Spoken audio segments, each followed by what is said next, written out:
एक तरफ से आवाज आई, खूं खूं। चांदनी को भेड़िए का ख्याल आया। पहाड़ के नीचे से सीटी और बिगुल की आवाज आई। वह बेचारे अबू खां थे। वे कोशिश कर रहे थे कि सीटी और बिगुल की आवाज सुनकर चांदनी शायद लौट आए। उधर दुश्मन भेड़िए की आवाज आ रही थी। चांदनी के मन में अबू खां के पास लौटने का ख्याल आया। तभी उसे रस्सी और कांटों का घेरा याद आ गया। गुलामी से तो मौत अच्छी। भेड़िया जमीन पर बैठा था। उसकी नजर बकरी पर जमी थी। पहले तो चांदनी ने सोचा कि क्या लड़ूं? भेड़िया बहुत ताकतवर है। उसके पास नुकीले बड़े बड़े दांत हैं। जीत तो उसकी ही होगी। फिर उसने सोचा, ना लड़ना भी तो कायरता होगी। बकरी ने सिर झुकाया, सींग आगे को किए और पैंतरा बदला। वह भेड़िए से लड़ती रही। बकरी यह खूब जानती थी कि वह भेड़िए को नहीं मार सकती, लेकिन मुकाबला जरूरी है। बिना लड़े हार मानना कायरता है। चांदनी ने भेड़िए पर एक के बाद एक हमला किया। भेड़िया चकरा गया। धीरे धीरे चांदनी की ताकत जवाब दे गई। वह बेदम होकर जमीन पर गिर पड़ी। पास ही पेड़ पर बैठी दो चिड़ियों में बहस हो रही थी। कौन जीता? एक चिड़िया बोली, भेड़िया जीता। पर एक बूढ़ी चिड़िया ने कहा, चांदनी जीती।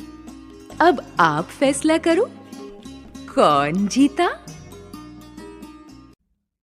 बहुत समय पहले एक माली राजभवन के बगीचे की देखभाल करता था। एक दिन शहर के मैदान में एक मेले का आयोजन होने वाला था। माली की इस मेले में जाने की बहुत इच्छा थी, लेकिन उसे इस बात की चिंता भी थी कि उसके पीछे शाही फुलवारी की देखभाल कौन करेगा। माली ने सोचा, हो सकता है कि पास के पेड़ों पर रहने वाले बंदर मेरी कुछ मदद कर दें।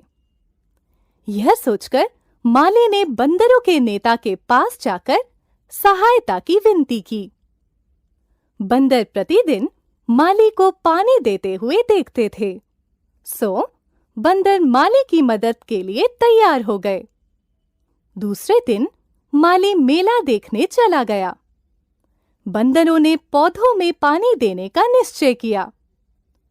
हमें प्रत्येक पौधे में कितना पानी देना चाहिए? एक बंदर ने अपने नेता से पूछा।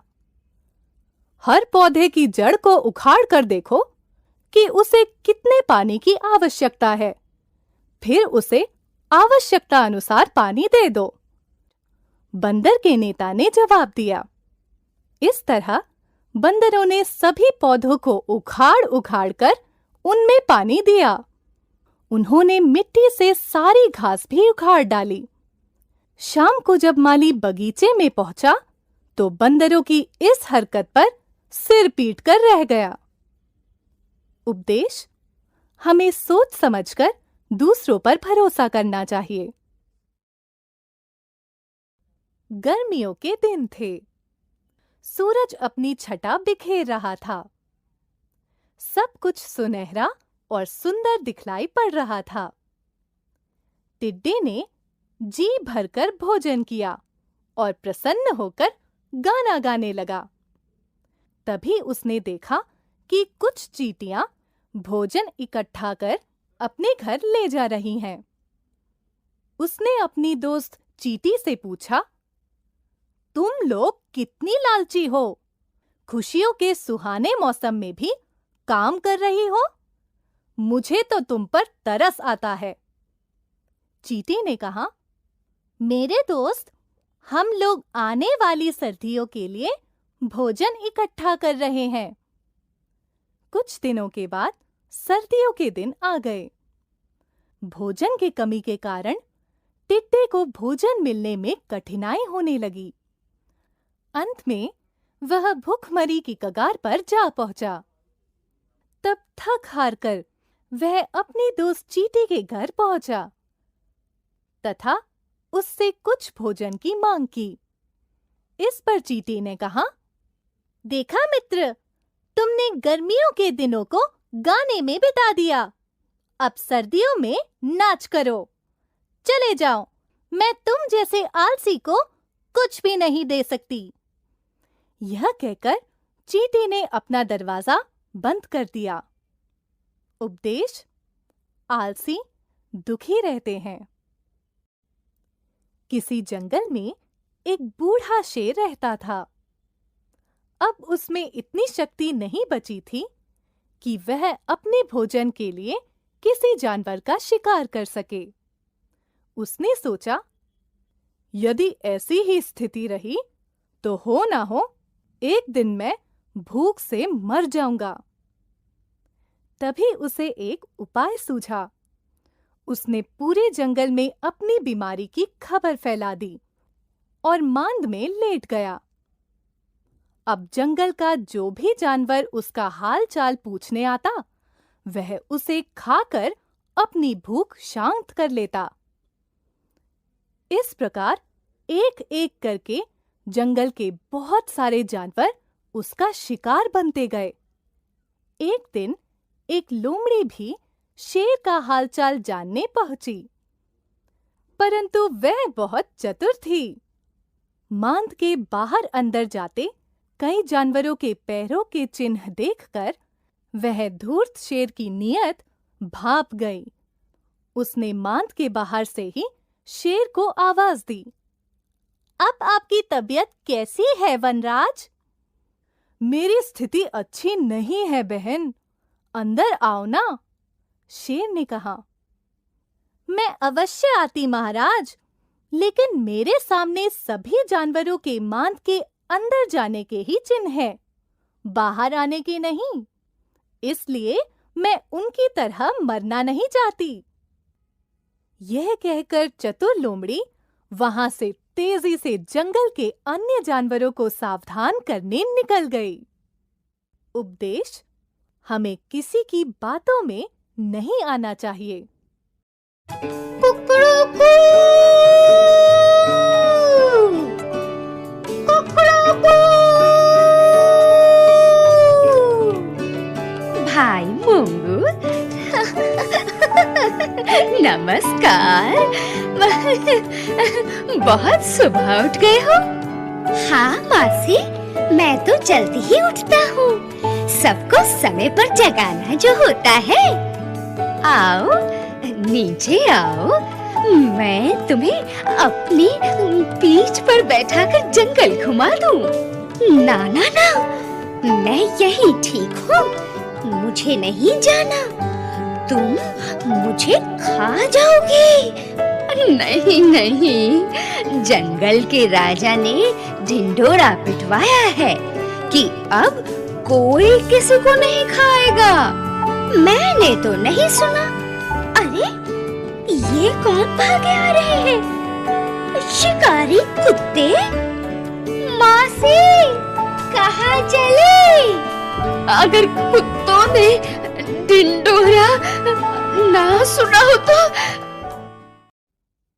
एक जंगल में एक हाथी रहता था। वह रोज नदी में स्नान करने के लिए जाता था। रास्ते में एक दर्जी की दुकान थी। दर्जी हर रोज हाथी को एक केला खिलाता था। इस तरह से दर्जी और हाथी में गहरी दोस्ती हो गई थी। एक दिन रोज की तरह हाथी नदी में स्नान करने जा रहा था। उस दिन दर्जी किसी काम से बाहर गया हुआ था। दुकान पर उसका शैतान बेटा बैठा था। उस दिन उसे हाथी से मजाक करने की सूझी। रोज की तरह हाथी जब दर्जी की दुकान पर पहुंचा तो दर्जी के बेटे ने उसकी सूंड में सुई चुभा दी। दर्द और गुस्से में चिंघाड़ता हाथी वहां से चला गया। थोड़ी देर बाद नदी से स्नान कर लौटते समय हाथी ने अपनी सूंड में गंदा पानी भर लिया। फिर उसने उस गंदे पानी को दर्जी की दुकान में जाकर उड़ेल दिया। फलस्वरूप दुकान में रखे सारे कपड़े गंदे हो गए। दर्जी को जब इस बात का पता चला तो उसने अपने लड़के को बहुत फटकार लगाई। उपदेश: बुरे काम का बुरा नतीजा। एक किसान था। उसके बगीचे में आम का एक पेड़ था। उस पर कोई फल नहीं लगता था। उस पेड़ पर चिड़िया, तोते, टिड्डे आदि रहते थे। एक दिन किसान ने सोचा, आज मैं यह पेड़ काट दूंगा। अब यह किसी काम का नहीं है। इसकी लकड़ी से बच्चे के पढ़ने के लिए मेज और बाबा के लिए कुर्सी बनवा दूंगा। जैसे ही किसान पेड़ के पास गया, उस पेड़ पर रहने वाले जीव जंतुओं ने कहा, किसान किसान, ये पेड़ मत काटो, यह हमारा घर है। नहीं नहीं, मैं तो काटूंगा और आज ही काटूंगा। जैसे ही किसान ने पेड़ काटने के लिए कुल्हाड़ी उठाई, वैसे ही घोंसले में बैठे चिड़ियों के छोटे छोटे बच्चे रोने लगे। किसान को दया आ गई। ये बच्चे तो बहुत प्यारे हैं, मैं पेड़ कैसे काट सकता हूँ? यह पेड़ बहुत से जीवों का घर है, मैं इसे नहीं काट सकता। किसान ने कहा, दोस्तों, मैंने फैसला किया कि मैं यह पेड़ नहीं काटूंगा, बल्कि यहाँ कुछ पेड़ और भी लगाऊंगा। यह सुनकर सभी पक्षी और जानवर खुश हो गए। गिलहरी खुश होकर डालियों पर दौड़ लगाने लगी। चिड़िया ची ची करके शोर मचाने लगी। किसान भी सभी जीव जंतुओं को देखकर बहुत खुश हुआ। उसने अपने कंधे पर कुल्हाड़ी रखी और घर चला गया। सुनो कहानी, दो आलसी। गर्मी के दिन थे और दोपहर का समय। दो आदमी सुबह सुबह आए और आम के पेड़ के नीचे सो गए। धूप पत्तों से छन छन कर उन पर पड़ रही थी, फिर भी वे नहीं उठे। जहां थे वहीं पड़े रहे। दोनों के बीच में एक पका आम टपका, सुनहले रंग का। एक ने दूसरे से कहा, दोस्त, जरा यह आम उठाकर मेरे मुंह में डाल दो, देखूं तो कैसा है। दूसरे ने कहा, अरे कैसे उठूं, कुत्ता मेरा मुंह चाट रहा है, पहले तुम इसे हटा दो। उधर से एक ऊंट वाला जा रहा था। पहले आलसी ने पुकारा, ओ ऊंट वाले भाई, जरा इधर आना। ऊंट वाला भला था, वह आया, पूछा, क्या है? अरे भाई, यह आम उठाकर मेरे मुंह में डाल दो। अच्छा, इसी के लिए तुमने मुझे इतनी दूर से बुलाया था? बगल में पड़ा आम भी तुमसे उठाया नहीं जाता। बड़े आलसी जान पड़ते हो। आलसी की मदद तो भगवान भी नहीं करता। और तुम कम आलसी हो, जो इतनी दूर आकर भी इतना छोटा सा काम नहीं कर सकते। पहला आलसी बोला। ऊंट वाले ने कहा, जो हाथ पैर नहीं हिलाता उसका भला भगवान भी नहीं करता। यह कहकर ऊंट वाला चला गया। आम दोनों के बीच पड़ा रहा। दोनों आलसी किसी का इंतजार करते रही। एकता में शक्ति। एक बूढ़ा आदमी था। उसके 4 पुत्र थे। वे आपस में लड़ा करते थे। बूढ़ा नहीं चाहता था कि उसके पुत्र आपस में लड़ें। एक दिन बूढ़ा कुछ पतली लकड़ियों का गट्ठर ले आया। फिर उसने अपने लड़कों को बारी बारी से बुलाया और प्रत्येक से पूछा, क्या तुम इस लकड़ी के गट्ठर को तोड़ सकते हो? सबने कोशिश की, पर कोई उस गट्ठर को नहीं तोड़ सका।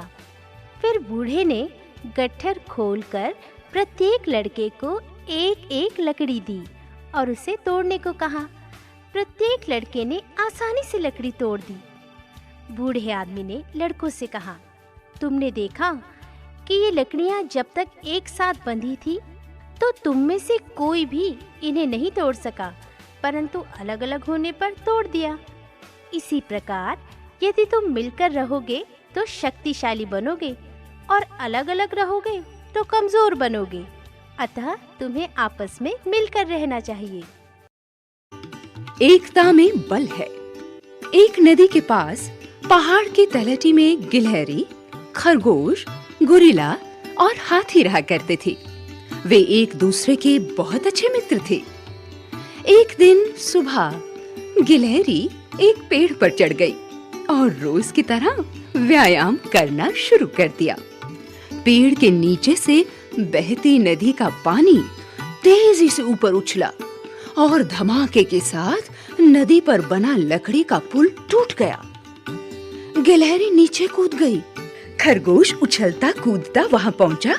वह चिंतित होकर बोला, पुल टूट गया, अब हम क्या करें? गोरिल्ला झूमता हुआ आया। उसे भी कोई उपाय नहीं सूझ रहा था। चिंता मत करो, हाथी ने अपनी सूंड हिलाते हुए कहा, यदि हम सब मिलकर काम करें तो नया पुल बना सकते हैं। गिलहरी रस्सी लेने के लिए घर चली गई। खरगोश टोकरियां बनाने चला गया।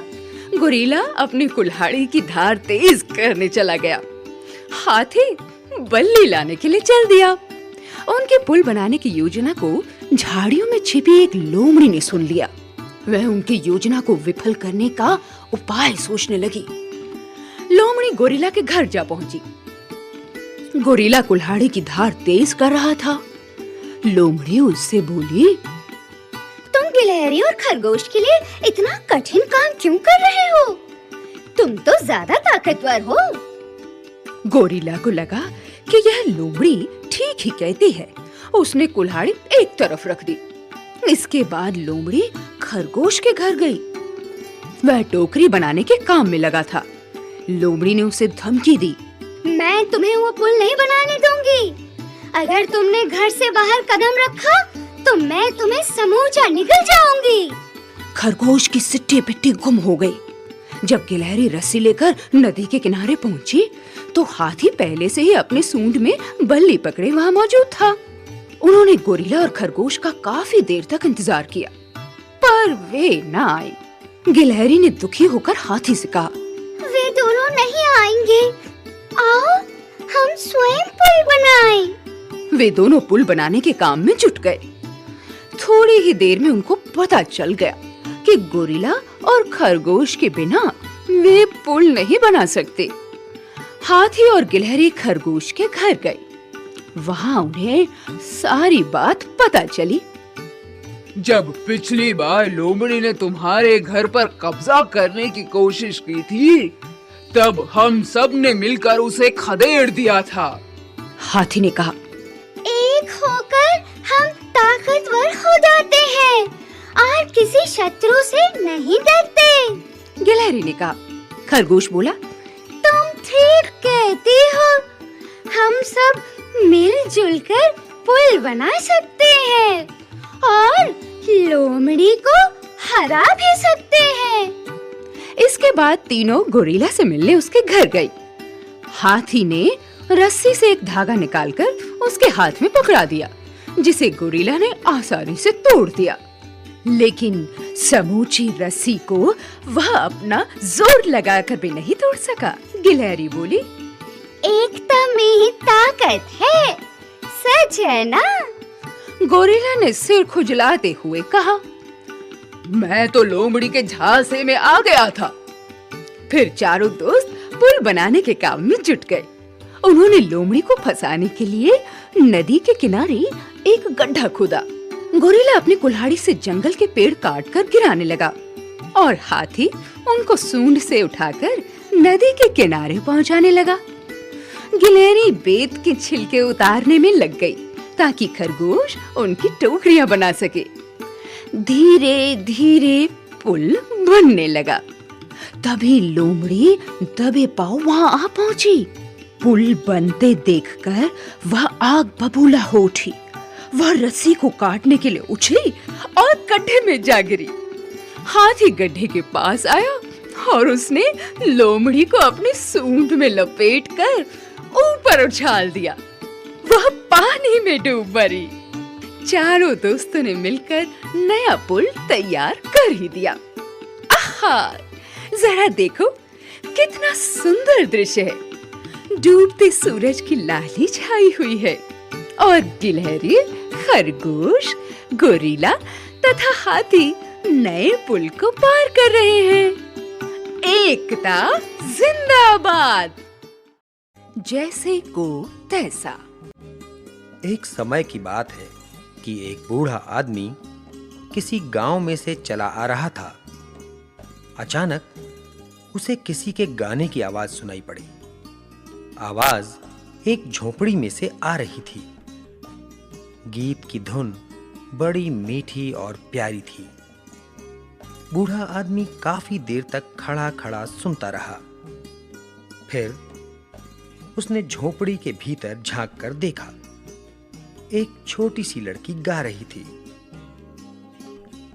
बूढ़े आदमी ने प्यार से उसकी पीठ थपथपाई और उसे सोने की एक मोहर दी। लड़की का पिता मोहन पास ही खड़ा था। उसकी बाँछें खिल गईं। उसे स्वप्न में भी ऐसी आशा नहीं थी। उसने झट लड़की से मोहर छीन ली।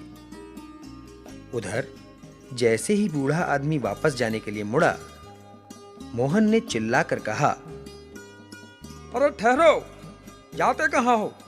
बकाया तो चुकाते जाओ। बूढ़े आदमी ने मोहन की ओर बड़ी हैरानी से देखा। मोहन बोला, देखो बाबा, मेरी बच्ची के गाने का मजा लेने का मोल बस एक सोने की मोहर नहीं, इसकी 10 मोहरें लगती हैं। 9 मोहरें और निकालो। बूढ़े आदमी को यह समझते देर न लगी कि हो ना हो यह आदमी धूर्त है। पर अनजान बनते हुए उसने कहा, गाने में कोयल को भी मात देने वाली लड़की के भाग्यशाली पिता, मुझे अफसोस है कि इस समय मेरे पास और मोहरें नहीं हैं। कोई बात नहीं, मोहरें नहीं हैं तो अपनी टोपी और सोने की जंजीर देते जाओ, मोहन ने कहा। बूढ़े आदमी ने कहा, हाँ हाँ, टोपी तुम्हारे सिर पर होनी ही चाहिए, जिसमें इतना तेज दिमाग है, और गले में जंजीर भी। लेकिन मेरे भाई, यह टोपी और जंजीर बड़ी घिसी पिटी है। तुम मेरे साथ मेरे घर चलो, मैं तुम्हें टकसाल से अभी अभी निकली नई और खरी सोने की 100 मोहरें दूंगा। और हाँ, जो मुहर मैंने अभी दी है वह भी पुरानी है, थोड़ा खोट भी है उसमें, तुम उसे भी लौटा दो और चलो मेरे साथ। 100 मोहरें? तुम सचमुच कोई भले आदमी हो। मैं तुम्हारे साथ चलने को तैयार हूँ। कितनी दूर है तुम्हारा घर? 1000 कोस हो तो भी मैं 100 मोहरों के लिए वहां तक चल सकता हूँ। मोहन खुशी से पागल हो रहा था। अरे भाई, 1000 कोस की नौबत नहीं आएगी, बस 3 कोस ही चलना होगा, बूढ़े आदमी ने जवाब दिया। मोहन ने बूढ़े आदमी को वह सोने की मुहर लौटा दी और फिर वह उसके पीछे पीछे चलने लगा। मोहन चला जा रहा था। उसके मन में खुशी के लड्डू फूट रहे थे। एकदम उसके मुंह से निकला, बाबा, जानते हो 100 मोहरों से मैं क्या करूंगा? नहीं तो, बूढ़े ने उत्तर दिया। मैं एक महल खड़ा करूंगा, ऐसा शानदार जिसके सामने राजा का महल भी पानी भरे। अच्छा, यह बात है। और मैं राजा से कहूंगा कि वो अपनी बेटी मुझसे ब्याह दे। लेकिन तुम्हारा तो ब्याह हो चुका है, एक बच्ची भी है तुम्हारी। तो क्या हुआ, मैं एक और ब्याह कर लूंगा, लेकिन इस बार तो किसी राजकुमारी को ही वरूंगा। वाह भाई वाह। चलते चलते वे नगर में राजा के महल के पास पहुंच गए थे। बूढ़े आदमी को महल के सिंह द्वार की ओर जाते देख मोहन ने पूछा, तुम उधर क्यों जा रहे हो? यह तो राजा का महल है। हाँ हाँ, यह मेरा ही घर है, बूढ़े ने कहा। मोहन ने चौंक कर ध्यान से बूढ़े की ओर देखा। वह एकदम पहचान गया। बूढ़ा और कोई नहीं, नगरी का राजा ही था। भेष बदला होने के कारण वह पहले नहीं पहचान सका था। मोहन को काटो तो खून नहीं। उसके मुंह से शब्द नहीं निकल रहे थे। यह देखकर राजा ने नम्रता से कहा, गाने में कोयल को भी मात देने वाली लड़की के पिता, तेरी बेटी के गाने से मुझे 2 पल के लिए आनंद आया। इसके बदले में 100 मोहरों का वायदा करके क्या मैंने तुझे घड़ी भर का आनंद नहीं दिया? तुम्हारी बेटी के मीठे कंठ स्वर ने मुझको खुश किया और मेरी मीठी बात ने तुमको। खुशी के बाद तुम्हारे लालच से मुझको निराशा हुई और यह उचित ही है कि तुम्हें भी खुशी के बाद निराशा मिले। अब जाओ, निकल जाओ यहां से। अपना समूह लेकर मोहन को वापस लौटना पड़ा। चले थे छब्बे बनने, डूबे भी न रहे। एक गांव में 4 मूर्ख दोस्त रहते थे। एक दिन उन्होंने शहर जाकर पैसे कमाने की सोची। फिर वे अपनी भैंस को साथ लेकर शहर की ओर निकल पड़े। रास्ते में एक नदी देख उन्होंने तय किया कि 2 लोग भैंस की पूंछ व 2 लोग सींग पकड़कर नदी को पार करेंगे। नदी में पानी कम था, इसलिए उन्होंने आसानी से नदी पार कर ली। नदी के पार पहुंचकर उन चारों ने एक दूसरे को गिनना शुरू किया। 1, 2, 3। वे सोच में पड़ गए, क्योंकि वे चले तो 4 थे, फिर 3 कैसे रह गए?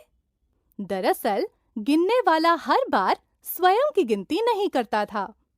उन चारों मूर्खों को लगा कि उनका एक दोस्त नदी में डूब गया। यह सोचकर चारों दोस्त जोर जोर से रोने लगे। वहां से गुजर रहे एक किसान ने उन मूर्ख दोस्तों से रोने का कारण पूछा, तो उन्होंने बताया। किसान समझ गया कि ये चारों महामूर्ख हैं। किसान ने चारों दोस्तों को एक पंक्ति में खड़ा किया और बोला, देखो, मैं तुम्हारे चौथे दोस्त को कैसे ढूंढ निकालता हूं। फिर किसान ने सभी के कंधों पर हाथ रखकर गिनती प्रारंभ की। 1, 2, 3, 4। देखा, तुम चारों दोस्त यहां मौजूद हो। कोई नहीं डूबा। यह जानकर चारों मूर्ख दोस्त खुश हो गए। वे हंसी खुशी आगे बढ़ चले। उपदेश: हमें अक्ल से काम लेना चाहिए। मूर्ख कछुआ। एक तालाब में एक कछुआ और 2 हंस रहते थे। वे तीनों बहुत अच्छे मित्र थे। तालाब का पानी धीरे धीरे सूखने लगा था। तीनों किसी दूसरे तालाब में जाकर रहना चाहते थे, परंतु समस्या यह थी कि कछुआ उनके साथ कैसे जाएगा। तभी दोनों हंसों ने एक उपाय सोचा। दोनों हंसों ने एक लकड़ी के टुकड़े को दोनों तरफ से तथा कछुए ने बीच से पकड़ लिया। उड़ने से पहले दोनों हंसों ने कछुए से कहा, तुम बहुत बोलते हो। रास्ते में यदि तुम अपना मुंह खोलोगे तो नीचे गिर जाओगे, इसलिए तुम कुछ मत बोलना। यह कहकर दोनों हंस उड़ने लगे। उड़ते हुए कछुए ने देखा कि कुछ लोग उस पर हंस रहे हैं। वह उन्हें डांट कर सबक सिखाना चाहता था।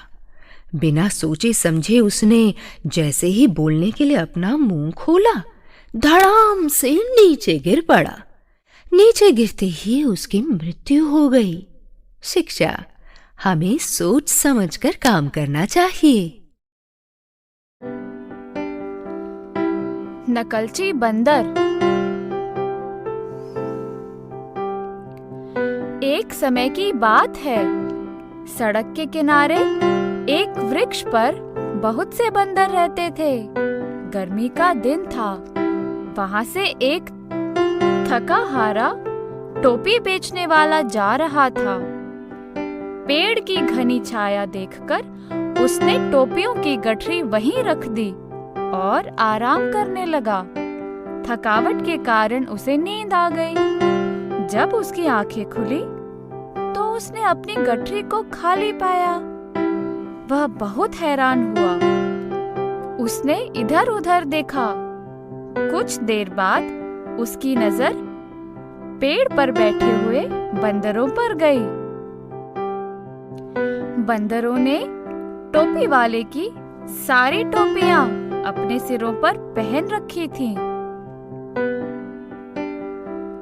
उसने बंदरों को डराया, धमकाया, लेकिन बंदरों ने टोपियां नहीं दी। तब टोपी वाले ने उपाय से काम लिया।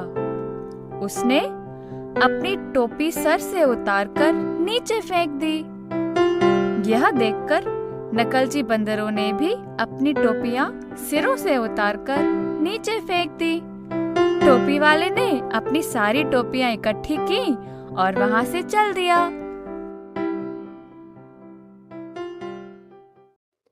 एक दिन विष्णु जी के पास गए नारद जी। पूछा, मृत्यु लोक में वह कौन है, पुण्य श्लोक भक्त तुम्हारा प्रधान?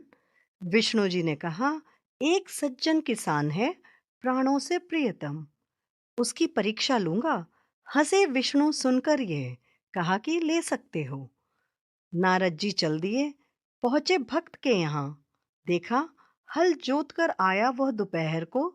दरवाजे पर पहुंचकर राम जी का नाम लिया। स्नान भोजन करके फिर चला गया काम पर। शाम को आया दरवाजे पर, फिर नाम लिया।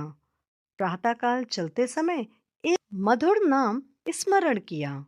बस केवल 3 बार नारद चकरा गए, किंतु भगवान को किसान ही याद आया है।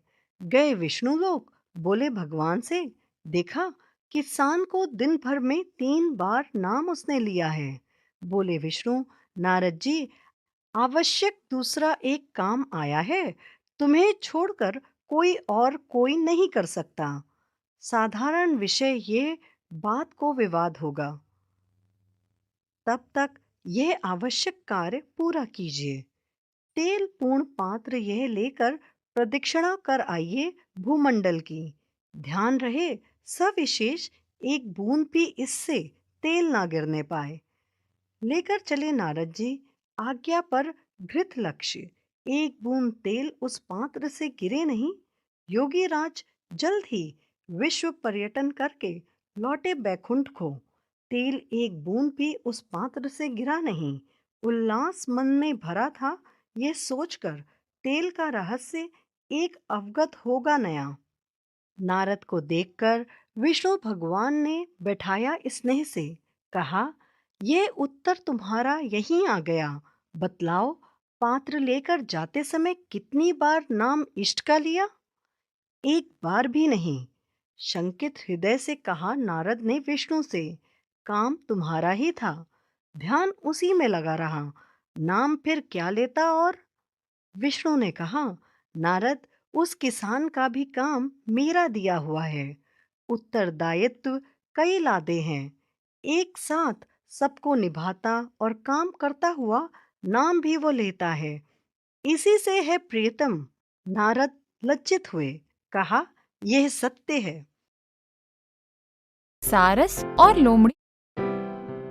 किसी जंगल में एक सारस और लोमड़ी रहते थे। धीरे धीरे उन दोनों में मित्रता हो गई। लोमड़ी बहुत चालाक थी, पर सारस बहुत सीधा था। एक दिन लोमड़ी ने सारस से कहा, मित्र, कल तुम्हें मेरे घर पर भोजन करना है। सारस ने उसका निमंत्रण स्वीकार कर लिया। अगले दिन सारस लोमड़ी के घर पहुंचा। लोमड़ी ने खीर बनाई थी और उसे 2 फैली थालियों में परोसा था। दोनों मित्र खीर खाने बैठे। लोमड़ी थोड़ी ही देर में खीर चट कर गई, परंतु बेचारा सारस अपनी लंबी चोंच से खीर न खा सका और भूखा ही रह गया। उसने मन ही मन में लोमड़ी से अपने इस अपमान का बदला लेने का निश्चय किया।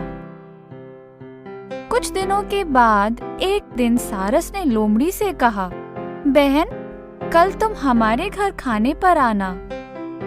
लोमड़ी ने खुशी खुशी उसका निमंत्रण स्वीकार कर लिया और अगले ही दिन उसके घर पहुंच गई।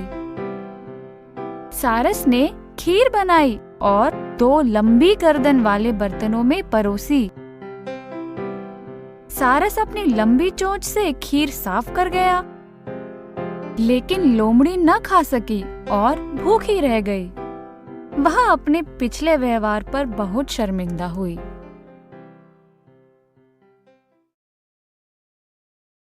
शह और मात प्रस्तुत कहानी में एक सेठ एक बूढ़े व्यक्ति को बातों में लेकर उसकी गाड़ी और बैल हड़प लेता है, परंतु अंत में उसकी चाल उल्टी पड़ जाती है और वह गाड़ी और बैल लौटाने के साथ साथ जुर्माना भी देने को मजबूर हो जाता है।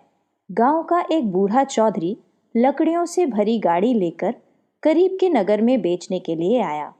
एक सेठ ने गाड़ी को नजर भरकर देखने के बाद गाड़ी का दाम पूछा। चौधरी ने कहा, एक ही दाम बता दूं, पूरे 5 रुपए लूंगा, कमी बेशी मत करना। सेठ ने कहा, हाँ, गाड़ी के पूरे 5 ही दूंगा, चल मेरी हवेली तक तो चल। ऐसा कहकर सेठ के साथ चौधरी उसकी हवेली गया। वहां पहुंचकर पहले गाड़ी में जुते बैलों की गर्दन से गाड़ी का जुआ हटाया, बैलों को एक तरफ बांधा, गाड़ी से लकड़ियां निकालकर आंगन में रख दी। सेठ ने खुशी खुशी 5 रुपए दिए। चौधरी जब अपनी गाड़ी में बैलों को जोतकर वापस जाने लगा तो सेठ ने चौधरी को रोका और कहा, गाड़ी का मोल करते हुए बैल जुते हुए थे, इसलिए अब बैल मेरे हैं। चौधरी को काटो तो खून नहीं, उसने कहा। मैंने लकड़ियों के दाम बताए थे। सेठ ने तपाक से कहा, पर मैंने तो गाड़ी का दाम पूछा था और गाड़ी के दाम देने की बात की थी। अब चुपचाप चलता बन, मेरे यहाँ झगड़ा टंटा नहीं चलेगा। चौधरी के बार बार कहने पर भी सेठ अपनी बात पर अड़ा रहा। चौधरी को समझाया, दुनिया में जबान से ही बरकत होती है, जबान से पलट जाए वह आदमी कैसा। बेचारा चौधरी पांव घिसटता हुआ घर पहुंचा। घर में पहुंचते ही बड़े बेटे ने गाड़ी के बारे में पूछा। चौधरी ने खींच कर कहा, बैलगाड़ी तो ठिकाने लगी, उस चतुर सुजान सेठ के आगे मेरी एक न चली, ठेठ शहर से पांव रगड़ता आ रहा हूँ। चौधरी ने अपने बेटों को ब्यौरेवार पूरी बात बताई। कहा, मैं तो खूब गिड़गिड़ाया, पर उसने तो एक ही आंकड़ी पकड़ ली कि आदमी की जबान एक होती है। चौधरी के 4 बेटे थे, चारों की आंखों में खून उतर आया। छोटे बेटे ने सेठ से हिसाब चुकता करने की ठान ली। अगले दिन उसने अपने पिता से सेठ का हुलिया अच्छी तरह समझा और नगर में जाकर उसी चौक में गाड़ी खड़ी कर दी। कल का दांव सेठ के लिए मुफीद रहा था। गाड़ी देखकर उसकी बाछें खिल गईं। पास जाकर गाड़ी का मोल पूछा। गाड़ी वाले ने भी कहा, सेठ जी, फिजूल मोल भाव में क्या रखा है? इस गाड़ी के 2 मुट्ठी टके लूंगा, आपको जचता है तो बोलो। सेठ को लगा ये तो कल वाले बाबा से भी भोला है, मुट्ठी का क्या, 1 टका बंद कर लें और 2 भी।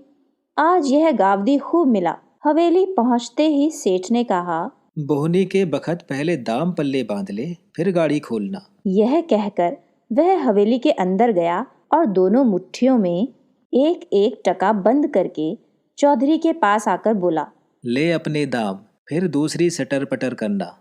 गाड़ी वाले ने झट उसका हाथ पकड़ लिया और अपनी कमर में खुसा पैना हंसिया निकालकर बोला, सेठ जी, मुट्ठियां खोलो मत, वह तो अब साथ ही जाएंगी।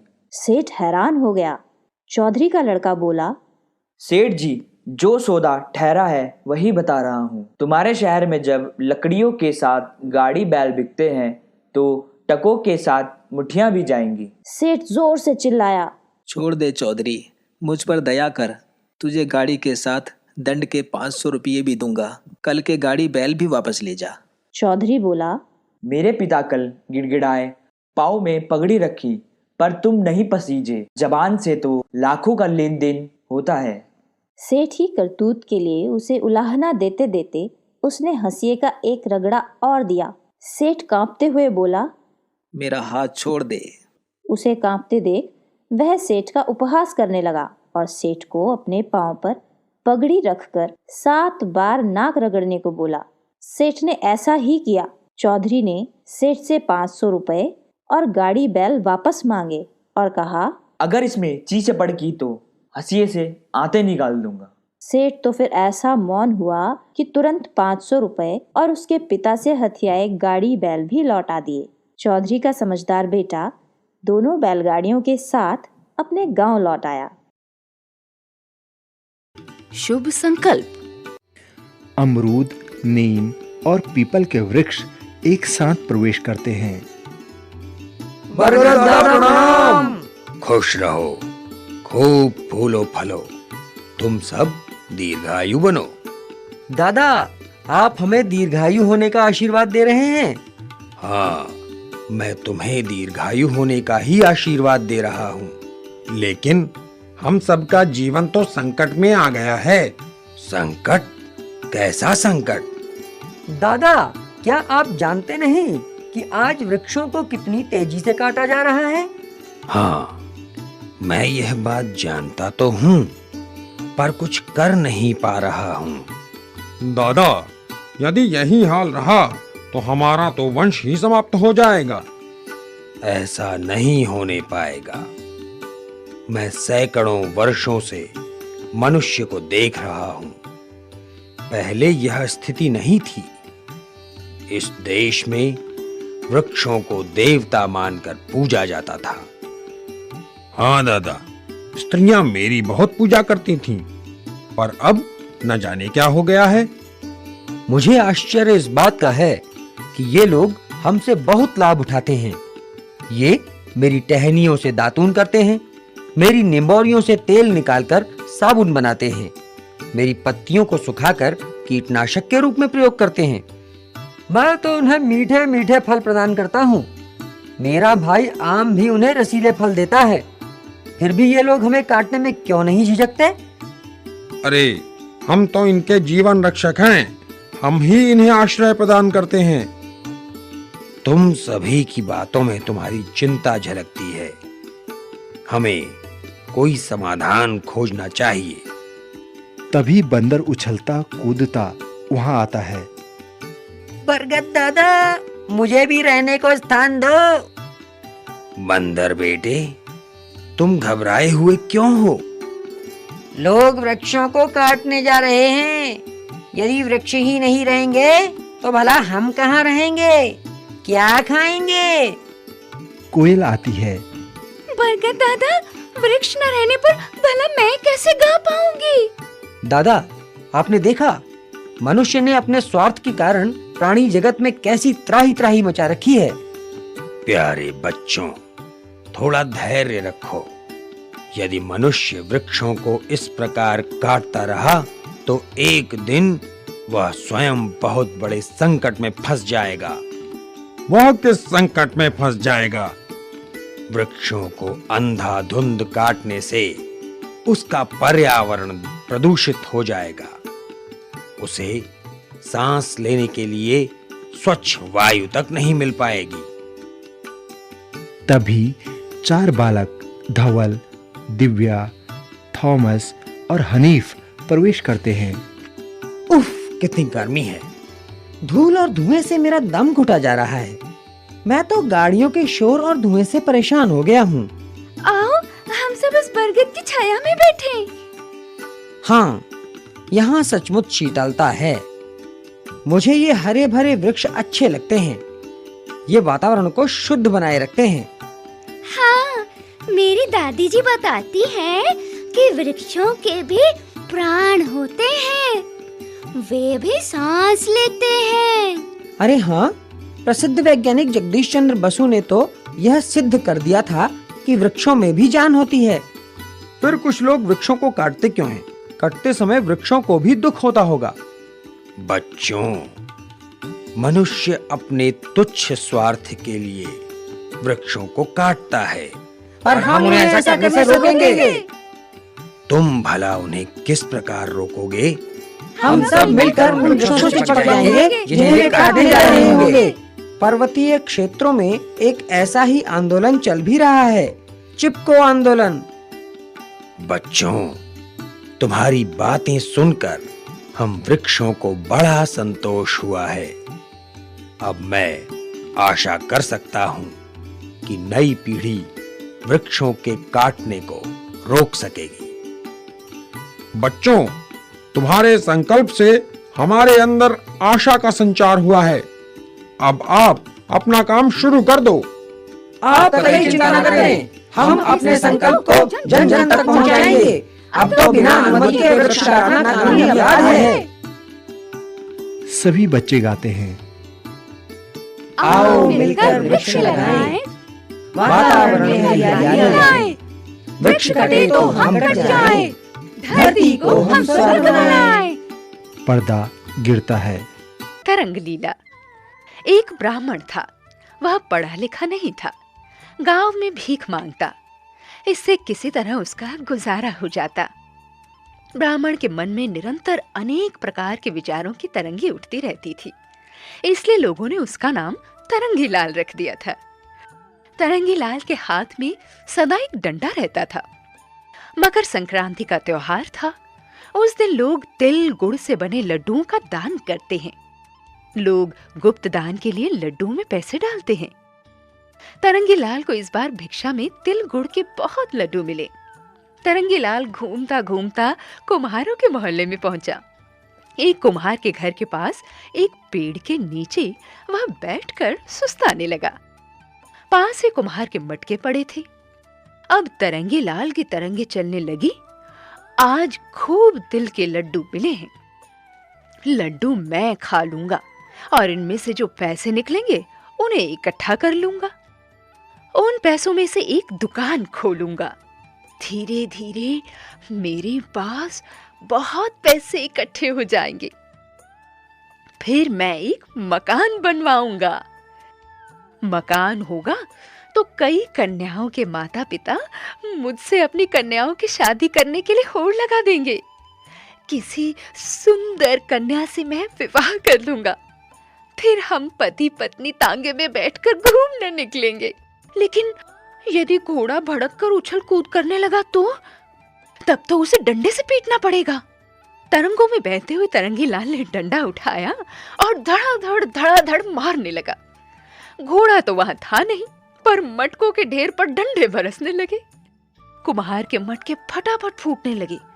मटकों के फूटने की आवाज सुनकर कुम्हार घर से बाहर आया। उसकी नजर तरंगी लाल और फूटे मटकों पर पड़ी। कुम्हार सब कुछ समझ गया। कुम्हार ने तरंगी लाल की खूब पिटाई की। उसने तरंगी लाल के सारे लड्डू छीन लिए और उसे वहां से भगा दिया। बेचारा तरंगी लाल सब कुछ गवा बैठा। ठगों का संसार। आज मेले में जाने के लिए मेरी माँ ने बहुत ही स्वादिष्ट खाना दिया है और मैं जो लाया हूँ उसका तो कोई जवाब नहीं। उंगलियां चाटते रह जाओगे। उधर देखो, बूढ़ा मुंह खोले सो रहा है। पेड़ से उसका गधा भी बना है, उस पर 4 घड़े भी बंधे हैं। चलो आज इस बूढ़े को ही ठगा जाए। पर कैसे? तुम गधे की रस्सी मेरे गले में डालकर ये घड़े मेरे ऊपर लाद दो और गधे को मेले में ले जाकर बेच दो। अच्छा भाई, मैं तो गधे को लेकर मेले में चला। बाबा, ये घड़े मेरी पीठ पर से उतारिए और ये रस्सी मेरे गले से निकालिए। तुम कौन हो? यहाँ तो मेरा गधा खड़ा था और ये घड़े तो उसकी पीठ पर थे। बाबा, मेरे पिता जादूगर हैं। मेरे पिता ने नाराज होकर मुझे गधा बना दिया था, अब फिर से आदमी बना दिया है। अब आप मुझे छोड़ दीजिए। अब तो मुझे दूसरा गधा लेना पड़ेगा। देखा अपना कमाल, क्या तुमने गधा बेच दिया? हाँ हाँ बेच दिया। लो अपने हिस्से के पैसे। अब हम जी भर कर मनपसंद चीजें खाएंगे। अरे भागो, बूढ़ा इधर ही आ रहा है। बंदर और बिल्लियां। दो बिल्लियां थी। एक दिन उन्हें एक रोटी मिली। रोटी को खाने के लिए वे आपस में लड़ने लगी। दोनों उसे अकेला खाना चाहती थी। झगड़े को सुलझाने के लिए दोनों एक बंदर के पास गईं। बंदर बहुत चालाक था। उसने रोटी के 2 टुकड़े कर दिए। एक टुकड़े को बड़ा और दूसरे को छोटा कहकर वह उनमें से बड़े टुकड़े को खा गया। उसने बचे हुए टुकड़े के दोबारा 2 टुकड़े किए। उसने फिर से बड़ा टुकड़ा खा लिया। इस तरह वह पूरी रोटी खा गया। दोनों बिल्लियां यह देखकर हैरान हो गईं। वे पछताने लगीं। वे बंदर की चालाकी समझ गईं। उन्होंने आगे से आपस में झगड़ा नहीं करने का फैसला किया। शिक्षा: हमें कभी भी आपस में नहीं झगड़ना चाहिए। Oswald. A nice quiet picnic.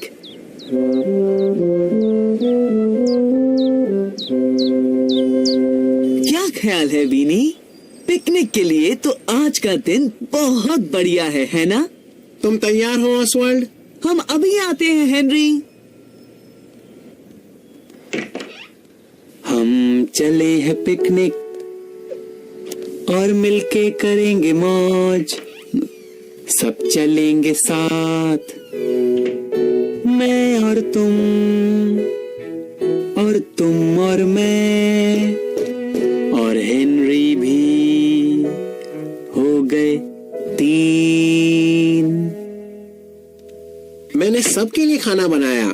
देखो, 1, 2, 3 सैंडविच मछली के अचार के, और हाँ, बहुत से टिश्यू सफाई करने के लिए। वाह, शुक्रिया हेनरी। सब तैयार? हाँ बिल्कुल। तो फिर चलो।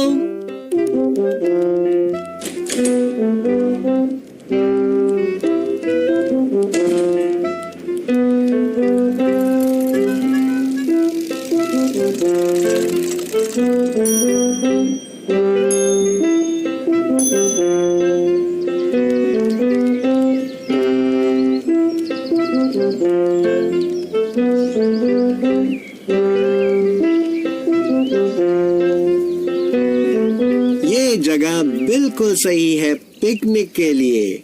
यहाँ आओ विनी, बैठने के लिए यहाँ कंबल बिछाएं। और टिश्यूज मत भूलना। 1, 2, 3, ये रहा, सब तैयार है। तो चलो कुछ खाते हैं। नहीं ऑसवर्ल्ड, इतनी जल्दी नहीं। ओह ठीक है। क्या तुम बॉल खेलोगे हमारे साथ? नहीं शुक्रिया, मैं अपना अखबार पढ़ना चाहता हूँ। यानी बस हम दोनों ही बचे हैं। चलो खेलें। ये लो पकड़ो। बहुत खूब।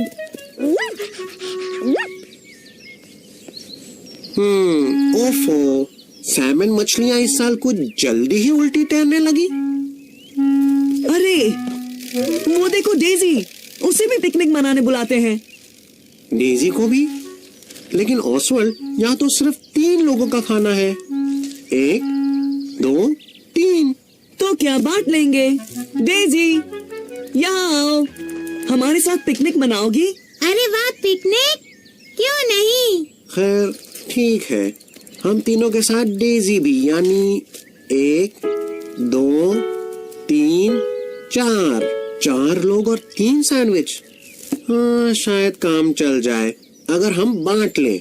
खाना खाने का वक्त हुआ क्या हेनरी? नहीं। तुम हमारे साथ बॉल खेलोगे? नहीं थैंक यू, मैं तो अपना अखबार पढ़ना चाहता हूँ। ओके, आ जाओ डेजी, हम खेलते हैं। आओ। ये क्या पॉम्फ्रेट के दाम बढ़ गए फिर से? बाल यहाँ फेंको ऑसवाल्ड। तो ये लो।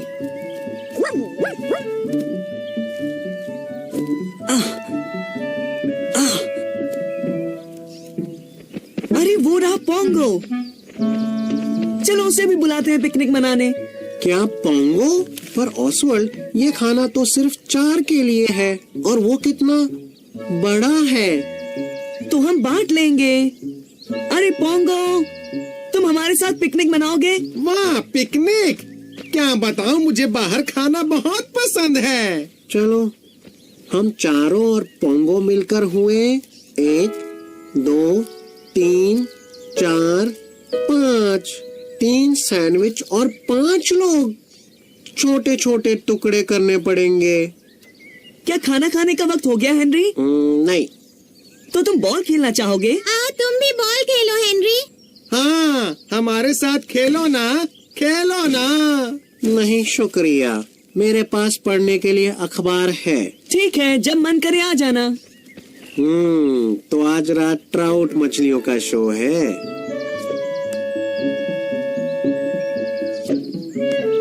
वो देखो, मैडम बटरफ्लाई और कैटरीना। चलो उन्हें भी पिकनिक मनाने बुलाते हैं। मैडम बटरफ्लाई और कैटरीना को भी?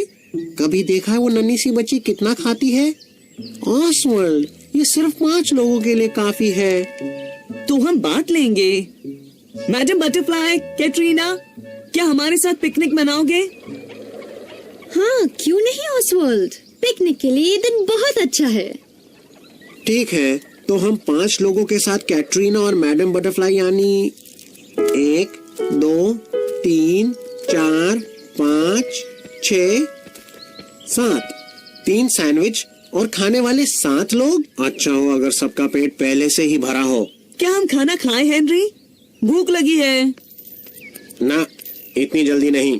ठीक है, तो क्या तुम खेलना? अखबार पढ़ना है ऑसवाल्ड, जरूरी है। सब यहाँ आओ, हम बॉल खेलेंगे। देखूं तो आज मेरा भविष्य क्या है।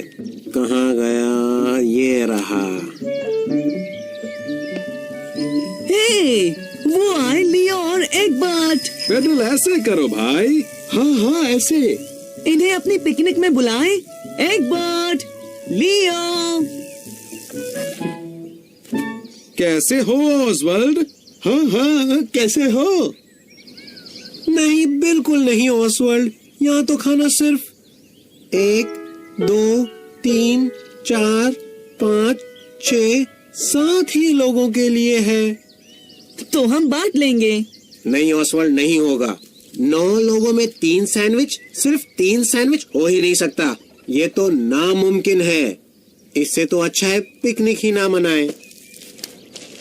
हेनरी सही कह रहा है ऑसवाल्ड, वाकई इतना सा खाना सबके लिए कम पड़ेगा। हाँ, सचमुच। क्या कहूँ, 3 सैंडविच तो मैं अकेला ही खा जाता हूँ। तो फिर हम और खाना ले आते हैं। कितना अच्छा। कहाँ से लाओगे और खाना? मैं इस पेड़ से सेब गिरा सकती हूँ। लो, कैच करो। पकड़ लिया।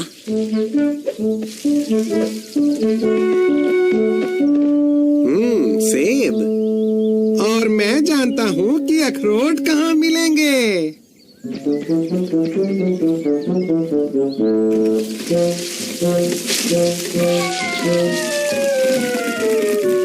बहुत बढ़िया है ना हेनरी? हाँ, सही कहा। कुछ ना होने से कुछ होना तो बेहतर है।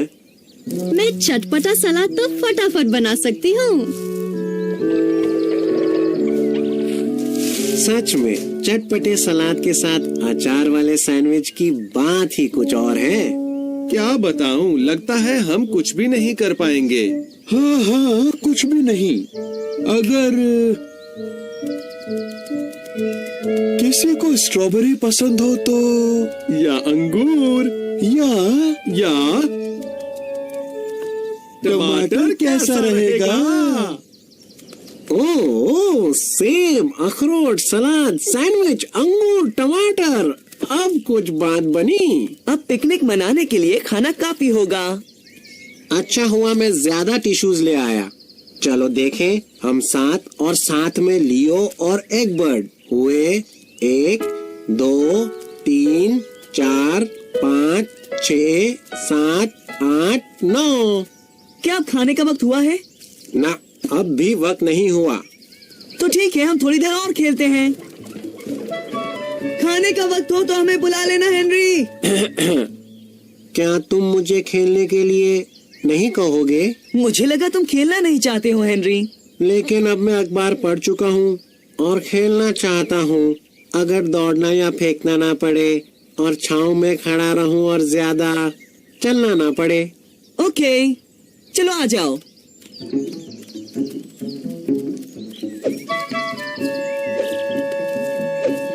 वाह, ये जगह बिल्कुल सही है। चलो फेंको ऑसवाल्ड।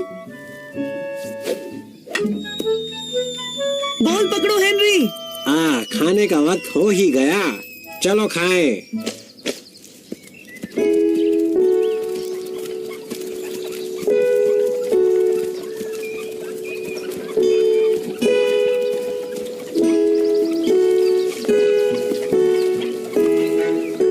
ओके, तो शुरू करते हैं।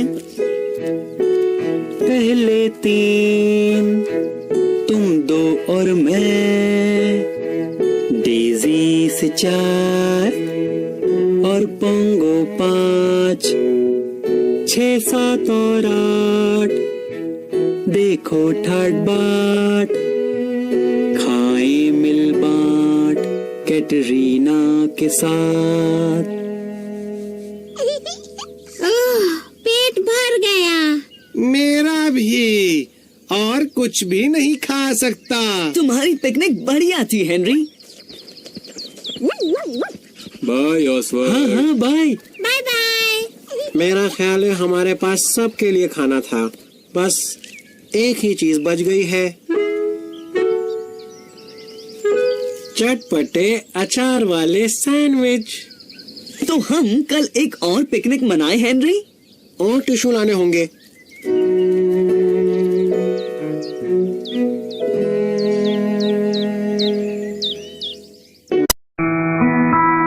Sticky situation. अरे वीनी, मुझे नहीं लगता हम आज पार्क में खेल पाएंगे।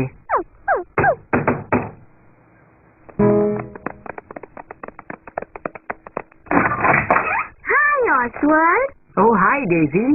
वाह, ये सब क्या है? मेरी मैरीगोल्ड आंटी ने अपने सुपर चिप को हनी बंस बनाने का तरीका लिखकर भेजा है और जरूरत की सब चीजें ये रही। ओह वाह, सुपर चिप को हनी बंस बनाना तो पार्क में जाकर खेलने जैसा ही मजेदार है, क्यों वीनी?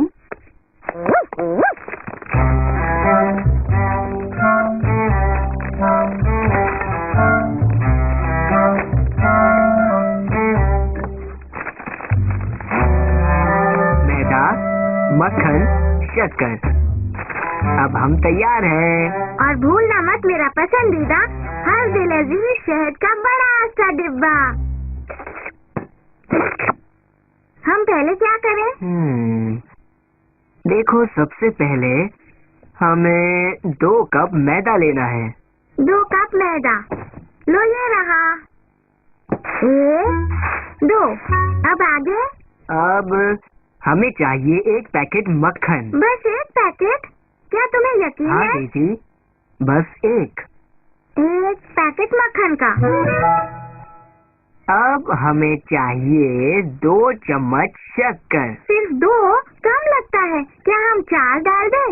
नहीं डेजी, इसमें साफ साफ लिखा है सिर्फ 2 चम्मच। 2 चम्मच शक्कर। और आखिर में हमें 1 बूंद शहद की डालनी है। ये तो गलत है। कम से कम 2 बूंदे तो होनी ही चाहिए। 1, 2। पर डेजी, ये शायद 4 बूंदे। 3, 4। पर डेजी, या शायद पूरा ही डाल देना चाहिए।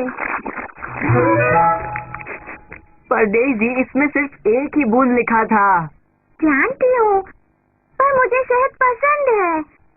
और देखो क्या मीठी खुशबू है।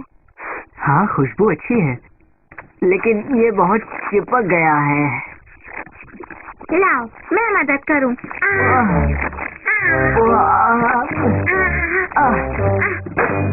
ये क्या? अब चम्मच भी चिपक गया। ऑसवर्ल्ड, तुम सही हो।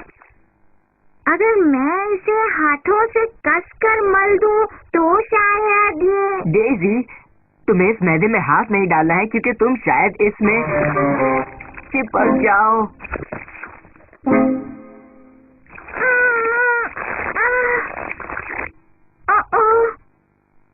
क्या तुम्हें लगता है मैंने शहद ज्यादा ही डाल दिया? मेरी मदद करोगे ऑसवर्ल्ड? ठीक है, पर मैं ध्यान रखूंगा कि मैं भी चिपक ना जाऊं।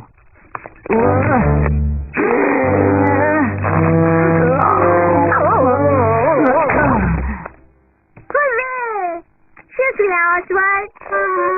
ये क्या हुआ? ओह नहीं, अब तुम भी चिपक गए हो। शायद उस किताब में छुड़ाने का तरीका लिखा हो डेजी। बढ़िया आइडिया। अरे नहीं, मैं तो अब इसे पढ़ भी नहीं सकता। नहीं वीनी, तुम तो दूर ही रहो वरना तुम भी चिपक जाओगी। तो अब हम क्या करें? याद आया, हेनरी के पास चलते हैं, शायद वो कुछ कर सके।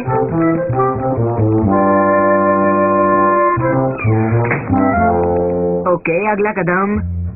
अब ये पैर, अब ये पैर। आखिर पहुंच ही गए। Good morning Oswald. डेजी, विनी, कोको पीना पसंद करोगे?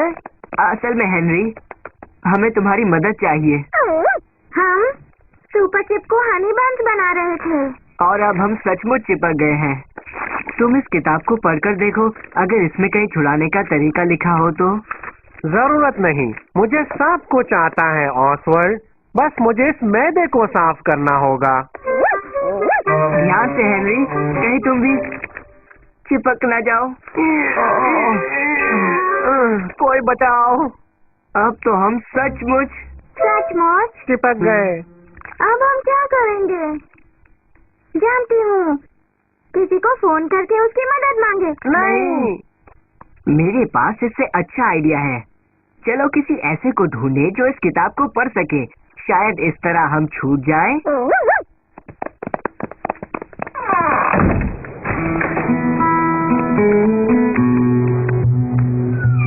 कुछ समझ न आए, हो गया है ऐसा हाल।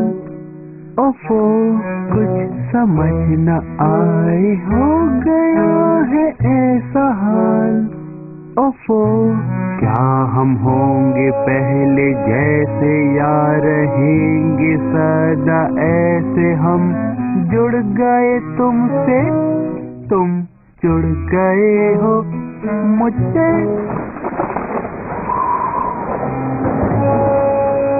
लगता है बारिश होने वाली है, हमें उससे पहले छूट जाना चाहिए।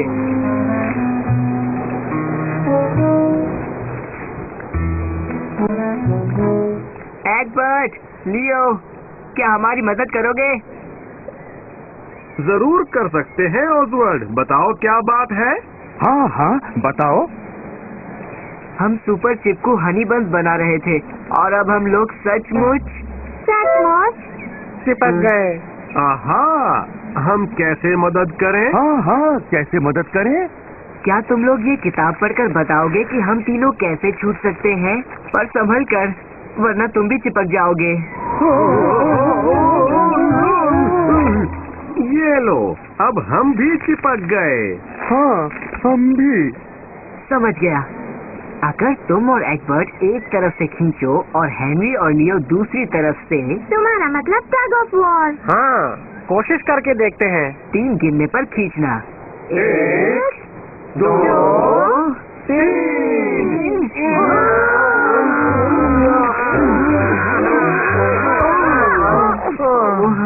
शायद हमें किसी ऐसे को ढूंढना चाहिए जो किताब पढ़कर बता सके। चलो चलते हैं।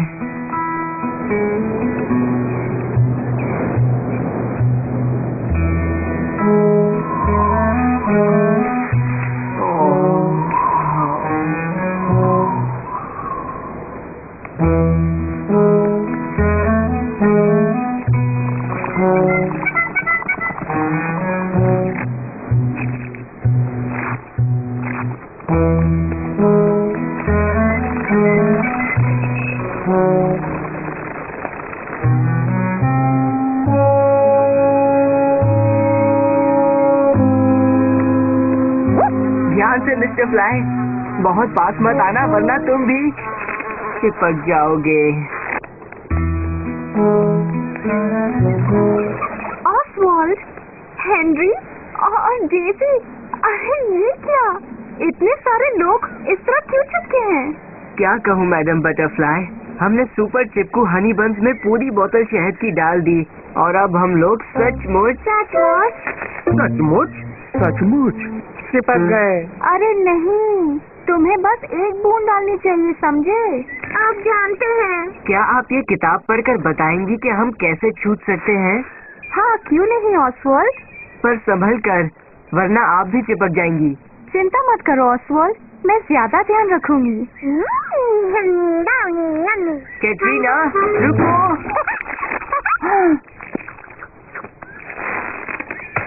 ओ ये क्या? अब हम लोग सचमुच हाँ सचमुच चिपक गए। हम कागज की गुड़ियों का साथ रहना जरूरी है, पर ये तो कुछ ज्यादा ही है। ये क्या? इससे बुरा कुछ नहीं हो सकता। शायद बहुत बुरा हो रहा है। अब हम क्या करें? इस तरफ नहीं, यहाँ पर। रुको सब लोग, जहाँ हो वहीं पर रहो। ऑसवाल्ड, हम सब भीग रहे हैं। यही तो चाहिए।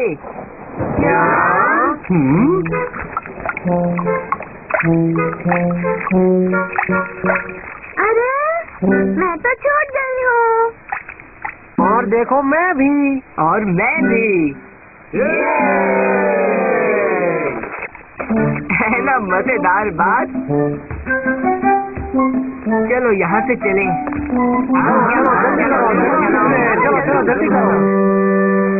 अब मैं इस किताब में देखता हूँ कि आखिर छूटने के लिए कौन सा तरीका लिखा है। क्या लिखा है?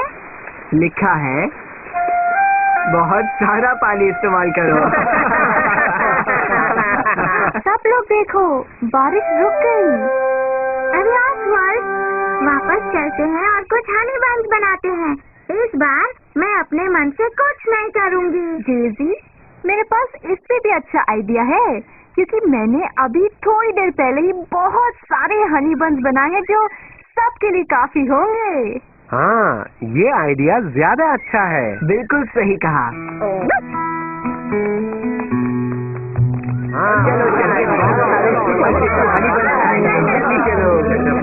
मजा आएगा भाई, चलो।